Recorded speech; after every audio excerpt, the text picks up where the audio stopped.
Hello, dear General. Good morning, Arturas. Nice to meet you again. And we have a half an hour, so I want to talk about the main objects. General, Lithuania is being attacked by smuggler balloons from Belarus. Can we call this a deliberate attack on Lithuania by Lukashenko regime? Of course, I don't know the source or the origin of these balloons, but the fact that it has happened, I think, 2 days in a row tells you that either the government of Belarus is involved somehow, or they're doing nothing to try and stop it. So, of course, it's dangerous in that it is forcing the closure of the Vilnius airport now, I think, twice. This is not what good neighbors do.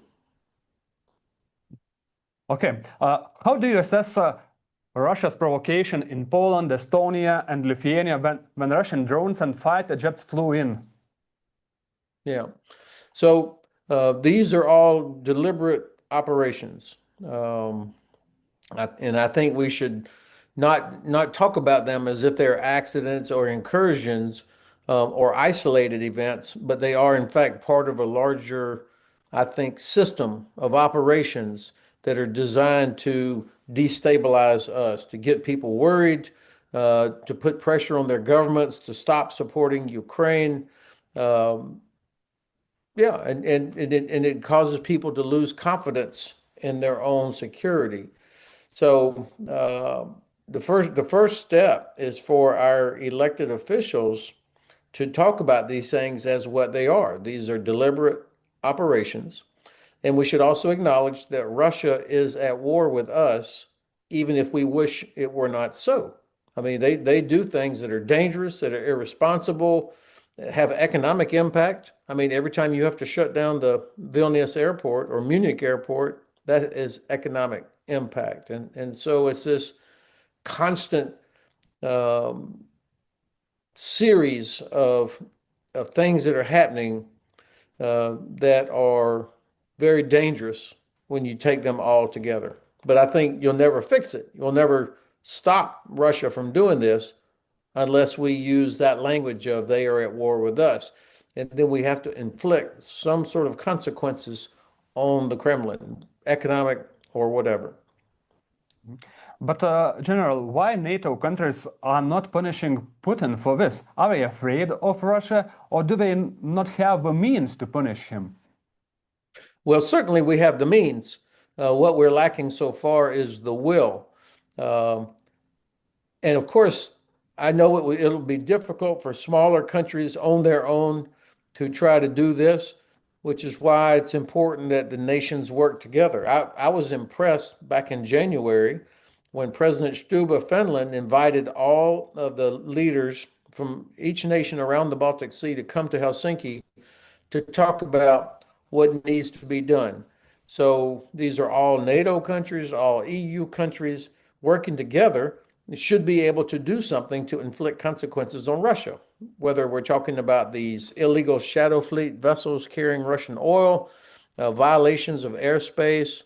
Now, I think a part of this is our elected officials explaining to the population what's going on, why we have to take steps, and then doing this together with other nations to coordinate policy. I think that for sure, anything that violates Lithuanian airspace should either be shot down or there should be an economic price to pay for whatever was done. And we have the technology to figure out where things are coming from if you're watching that area. And I think these are some steps that we could take. Can we say that a hybrid war is already underway between Russia and NATO countries? Absolutely. In fact, I would call it gray zone operations. But this is Russia's way of war, where they're never not at war. They're always doing something to try and coerce or influence other nations, their neighbors, to threaten them, to destabilize them, just like they talk about nuclear weapons all the time, not because they're going to use them, but because they want to cause people to be worried that, oh my God, Russia might use a nuclear weapon. So violations of airspace, violations of international law, all of these threats, the disinformation operations, the sabotage, these are all part of gray zone operations, which is part of Vladimir Putin's approach to destabilize and coerce the West while he focuses on Ukraine. The Institute of War has announced that Russia has entered phase 0, a phase of informational and psychological preparation in its campaign to prepare for a possible war against NATO. Do you agree with these insights and observations? I think they did not just enter phase 0. They have been doing this for years. I mean, going back to the invasion of Georgia in 2008, and then everything they've done since then. All of these are part of what we call gray zone operations, just below the level of a kinetic strike, something that would cause people to think in terms of Article 5. So they're doing everything just below that level. But again, they see that our leaders are unwilling to call it what it is. And so this is where political leadership has to make it clear that we understand that Russia is at war with us, and we're going to take all the necessary steps to protect our people, protect our interests, and we're going to inflict consequences on Russia so that they stop doing this. If we don't, then it will just continue and continue and continue. But General, I think that in Lithuania and in other European countries, people just can't imagine that war can start between NATO and Russia. Is it realistic?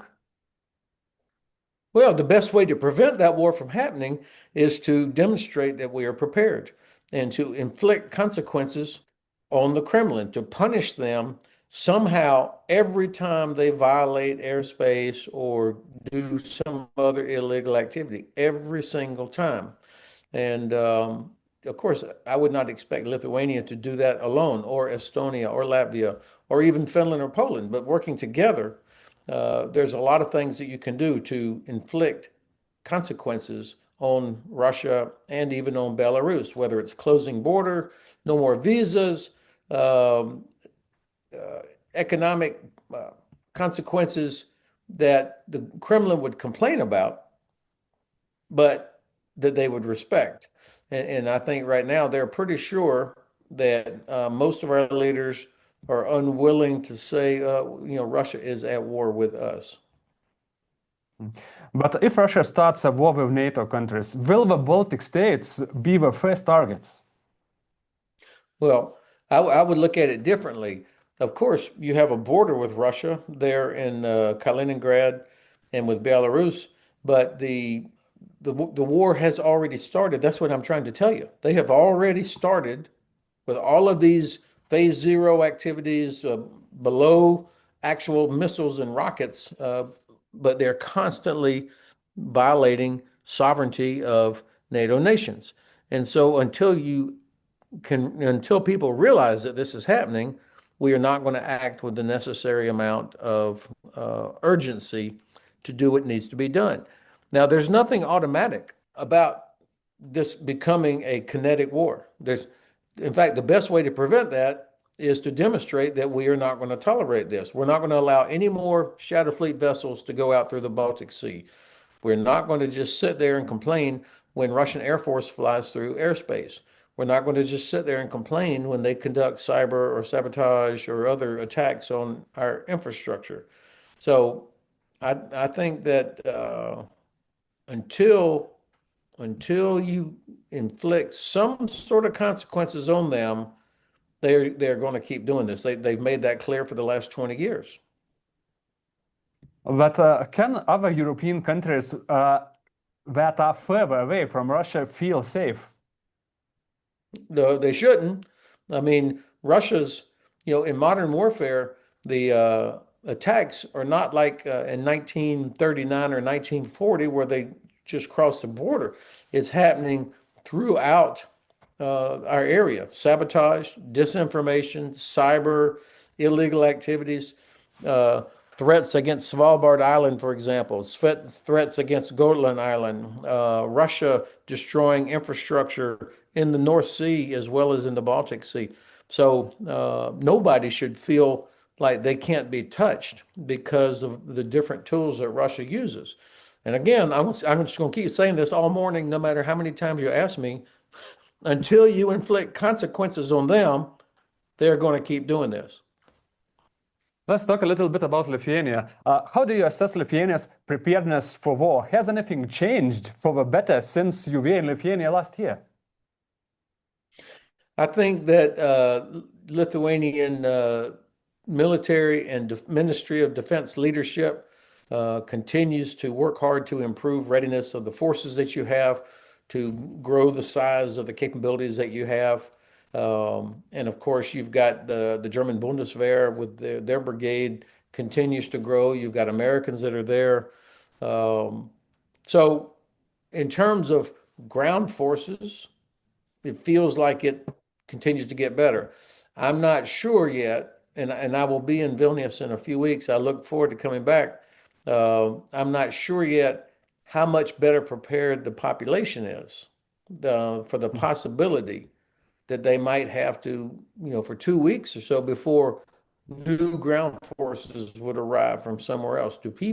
Have they thought about that? Do you have the materials you would need in case of a emergency or an attack? Now, of course, NATO air forces would be there immediately. So it's not like you would be all on an island. So air power would be there, but land forces, I think people should be prepared for the possibility of 2 weeks. And so I'll be interested in hearing, are Lithuanian reserves, the territorial forces, are they prepared? Are they integrated into the civil defense? If there has been an exercise on that. If there's not been an exercise of that, then I think we're not where we should be. And then finally, I would ask, are the air defenders of Lithuania, are they authorized to shoot if a drone flies through Lithuanian airspace? Do they already have rules of engagement that would allow them to shoot it down? If not, then I think I would wonder why. Tai dar ne visas pokalbis. Antrąją interviu dalį kviečiu žiūrėti mano kanale Substack ir Patreon platformose.